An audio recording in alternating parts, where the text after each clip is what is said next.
अगली खबर रायबरेली से है, जहां संविधान दिवस के अवसर पर क्षेत्राधिकारी नगर द्वारा पुलिस अधीक्षक कार्यालय में पुलिस कर्मियों को संविधान के प्रस्तावना और मौलिक कर्तव्यों से अवगत कराया गया। वहीं मौलिक कर्तव्यों से अवगत कराते हुए संविधान में निहित मूल्य, आदर्शों और उद्देशिका को स्मरण कराते हुए राष्ट्र की एकता और अखंडता बनाए रखने हेतु शपथ भी दिलाई गई।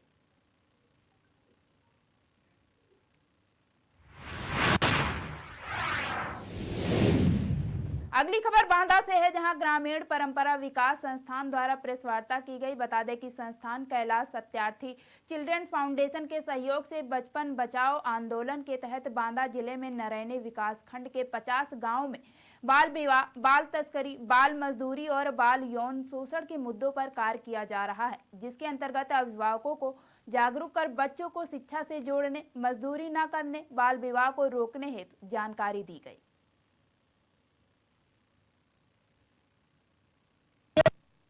ये बाल विवाह मुक्त भारत के लिए जो है तो प्रेस कॉन्फ्रेंस हम कर रहे हैं और मेरा नाम श्रवण कुमार है। मैं ग्रामीण परंपरा विकास संस्थान से हूँ और हम कैलाश सत्यार्थी चिल्ड्रन फाउंडेशन के सहयोग से बाल विवाह मुक्त भारत के लिए जो है तो प्रयास कर रहे हैं, जिसमें बच्चों के लिए बच्चों को बाल श्रम से रोकना, बाल तस्करी से रोकना और बाल विवाह को रोकना, इस मुद्दे पर हम काम कर रहे हैं और ये काम पूरे देश में जो है तो एक साथ किया जा रहा है।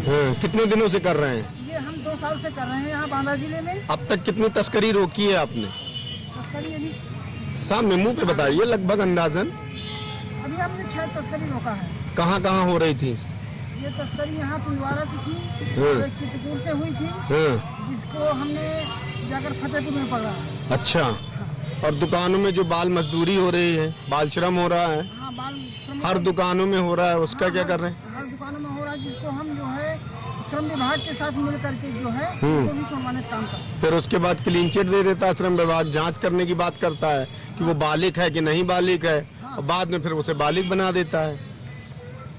ये बाल श्रम वाले 14 साल से ऊपर वालों का करते हैं, नीचे वालों का करते ही नहीं। आप ये तो ठीक है, प्राइवेट दुकानों की बात कर रहा हूँ मैं ये बता रहा हूँ कि सरकारी जहाँ काम चल रहे हैं, पीडब्ल्यूडी का काम चल रहा है, रोड का काम चल रहा है, सड़क का काम चल रहा है, वहाँ पर बच्चे जो बाहरी लाए जा रहे हैं, कहीं बिहार से लाए जा रहे हैं, कहीं कुछ किया जा रहा है, उनके साथ गलत किया जा रहा है, उनसे बंधुआ मजदूरी कराई जा रही है, बाल श्रम कराया जा रहा है, इस पे आप क्या कर रहे हैं? उनके साथ तो हमने बाल श्रम में नहीं पकड़ा है उन बच्चों को। बाल विवाह हो रहे हैं, बाल विवाह को रोकने का हमने काम किया। अब तक कितने बाल विवाह रोके हैं आपने?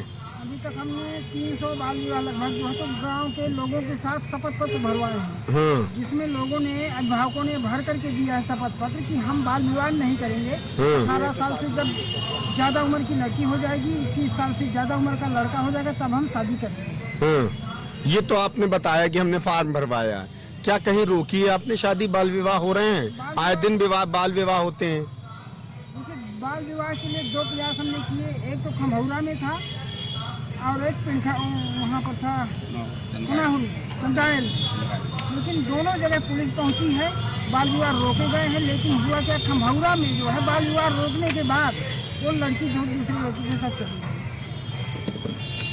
रोकने के बाद हाँ, ये बाल विवाह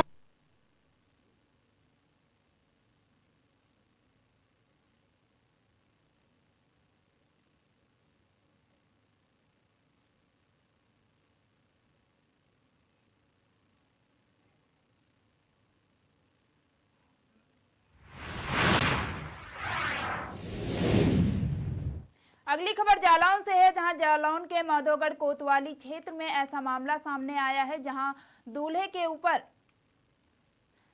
के ऊपर अतिरिक्त दहेज न मिलने के कारण शादी न कर भाग जाने का आरोप लगा है। बता दें, परिजन ने गेस्ट हाउस में शादी की तैयारी कर ली थी, फलदान लेकर पहुंचे थे। परिजनों को घर से दूल्हा गायब मिला है। परिजनों ने एसपी को शिकायत पत्र देकर कार्रवाई की मांग की है। एसपी ने पीड़ित परिजनों को जांच कर कार्रवाई का भरोसा भी दिलाया है। क्या नाम भैया आपका? हमारा नाम छोटे। कहाँ के रहने वाले हो? ग्राम बिरिया। अच्छा, क्या मामला है, पुलिस अधीक्षक के पास आए हो? इसलिए आए, कल हम लोग तिलक लेके गए थे, उधर देखा तो लड़का नहीं है। किस गांव लेके गए थे? यहाँ को। अच्छा, फिर क्या हुआ? फिर क्या हुआ, हम लोग 100 नंबर बुलाया पुलिस को, तो बोला हमसे केस सॉल्व नहीं होगा, आप उधर ही आइए कप्तान साहब के पास जाइए। कप्तान साहब के पास अपना एप्लीकेशन। तो किसकी शादी करना चाहते थे आप? हमारी भतीजी है ना। अच्छा, तो क्या हुआ फिर? आज शादी थी? आज शादी है ना, आज का टीका है। अच्छा, कौन सा विवाह घर किया था आपने? कैसा? कौन सा विवाह घर, क्या नाम का विवाह घर था जो किया था आपने शादी के लिए? विकास लड़के का नाम। विवाह घर का नाम क्या था पता है? शादी पैलेस मानवगढ़। अच्छा, शालिनी पैलेस माधोगढ़ से। मानवगढ़ से। तब लड़की को लेके आप कप्तान साहब के पास आए। क्या नाम भैया आपका?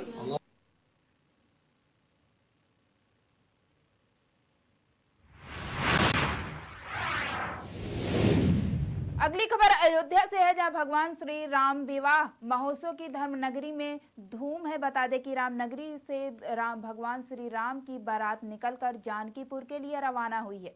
500 से ज्यादा श्रद्धालु राम बारात में शामिल हुए हैं। 100 से ज्यादा गाड़ियां भगवान के विवाह महोत्सव के लिए अयोध्या से रवाना हुई हैं। 4 रथ पर भगवान श्री राम अपने चारों भाइयों के साथ विराजमान हैं। नेपाल और भारत के प्रमुख तीर्थ स्थलों के जल भगवान की बारात में शामिल हुए हैं। बारात का कई जगहों पर भव्य स्वागत भी किया गया है। बहुत ही श्रद्धापूर्व, बहुत ही भाव और भक्ति से ये आदिकाल से परंपरा चला आया। त्रेता के समय से ही जिस प्रकार से अयोध्या से राम बारात जनकपुर धाम गया था और जनकपुर वासियों ने स्वागत सम्मान किया था, जो वह दृश्य वर्णन नहीं किया जाता, आज भी उसी प्रकार अयोध्या से परम पूज्य श्रद्धेय श्री प्रातः सुनिए स्वामी श्री मणिराम दास छावनी से श्री महाराज जी के द्वारा यह परंपरा बारात की परतुरस रही और आज भी शोभा यात्रा बारात जो है कारसेवकपुरम से प्रारंभ होकर के और अयोध्या के नगर भ्रमण करते हुए अयोध्या के परम पूज्य साधु संत, अयोध्या से गिरत जो है, जो दशरथ के रूप में और गुरु वशिष्ठ के रूप में, विश्वामित्र के रूप में यहाँ से परम पूज्य संतों को पद दे करके राम बाराती ऐसे विहार होते हुए वह जनकपुर नेपाल पहुँचते हैं। जगह जगह वह भगवान श्री राम जी के बारात का स्वागत सम्मान भी होता है। श्रद्धापूर्व जो है सभी को अतिथि सम्मान होता है, वर विदाई होता है। उपरांत श्री राम विवाह महोत्सव संपन्न कराया जाता है जनकपुर धाम में। तो यह आदिकाल से परंपरा चलाया है। आज भी परम पूज्य संतों के द्वारा यह श्री राम बारात निकाला गया है। जनकपुर धाम पहुंच करके श्री राम विवाह में सम्मिलित होकर के और सभी भक्त अपने जीवन को धन्य करें, क्योंकि भगवान के कार्य में सम्मिलित होने से, व्रत और उपवास रहने से समस्त मनोरथ पूर्ति होती है। तो आज श्री राम विवाह का प्रथम जो है बारात अयोध्या से प्रारंभ हो चुका है, जो जनकपुर धाम जाकर के वहाँ स्वागत सम्मान होगा। जिस प्रकार से त्रेता में राम जी अयोध्या से पहुँचे थे, दशरथ महाराज जी पहुँचे, गुरु वशिष्ठ महाराज ऋषि विश्वामित्र जी का स्वागत सम्मान हुआ। आज भी वह परंपरा है। अयोध्या से प्रतिवर्ष बारात या परम पूज्य संतों के द्वारा, गृहस्थों के द्वारा जनकपुर धाम पहुँचता है और विवाह महोत्सव संपन्न होता है। तो इसमें सभी लोग पधारें, अपने जीवन को धन्य करें। राजेश महाराज, अध्यक्ष अयोध्या तीर्थ पुरोहित, अयोध्या धाम, जय सिया राम। बहुत ही श्रद्धापूर्व, बहुत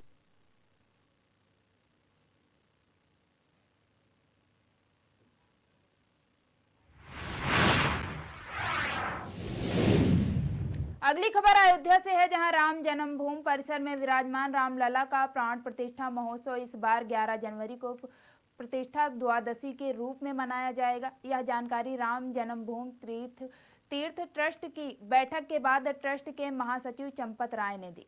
उन्होंने बताया कि यह आयोजन हर वर्ष 22 जनवरी को प्राण प्रतिष्ठा की परंपरा को ध्यान में रखते हुए किया जा रहा है।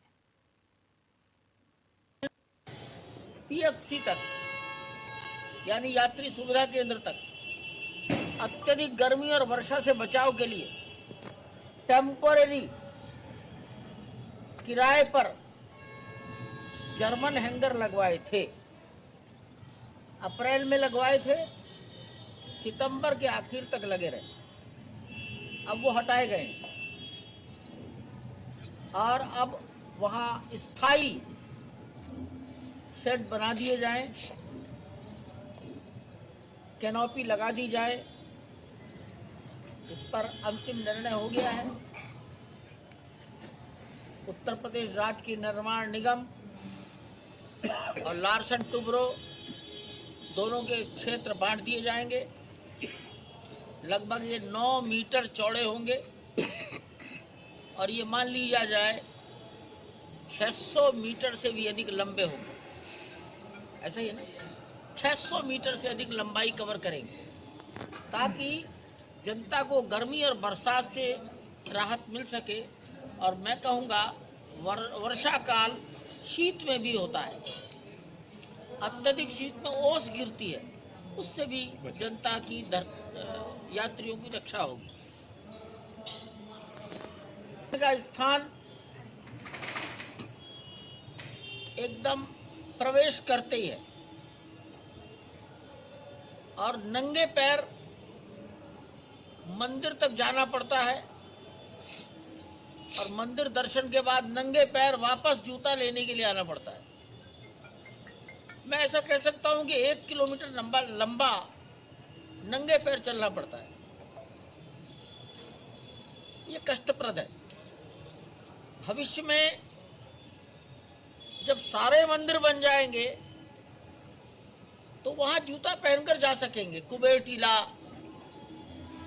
सप्त मंडप, इसलिए परकोटे से सटा हुआ,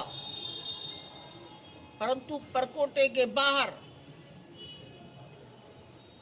आप में से शायद किसी की जानकारी नहीं होगी, आज वहां पर पुलिस पोस्ट है, पुलिस की एक बिल्डिंग बनी है।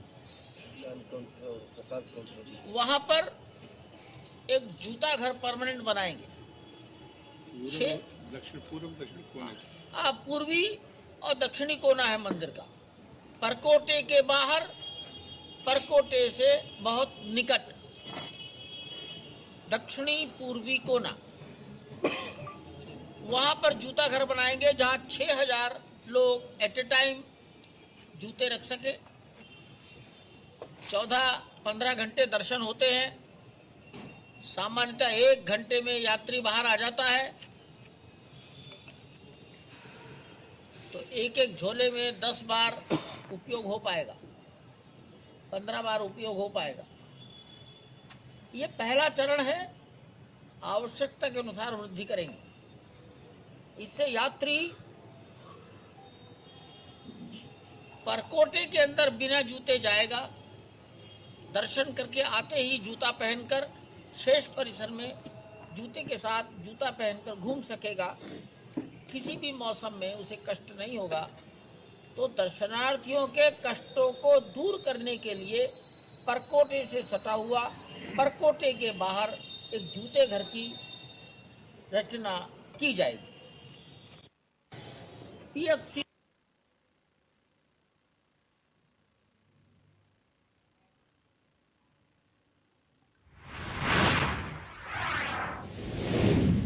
अगली खबर मथुरा से है, जहां नोएडा में यमुना एक्सप्रेसवे पर कैंटर से आगे चल रही दो कारों को टक्कर मार दी है। हादसे में जगत गुरु कृपाल महाराज की बड़ी बेटी की मौत हो गई है। 2 बेटियों और डॉक्टर के अलावा 5 अन्य लोग घायल हो गए हैं। घायलों को पहले ग्रेटर नोएडा के कैलाश हॉस्पिटल भेजा गया, जहां दिल्ली के अपोलो हॉस्पिटल रेफर कर दिया गया है। 75 साल की डॉक्टर, जो वृंदावन के प्रेम मंदिर और प्रतापगढ़ के मनगढ़ भक्त धाम की अध्यक्ष थी। जगत गुरु कृपालु परिषद की ओर से शोक संदेश जारी किया गया है, जिसमें लिखा है कि दुख के साथ घोषणा कर रहे हैं कि एक हादसे में हमारे जगत गुरु कृपाल परिषद की अध्यक्ष का निधन हो गया है। इनका अंतिम संस्कार वृंदावन में किया जाएगा।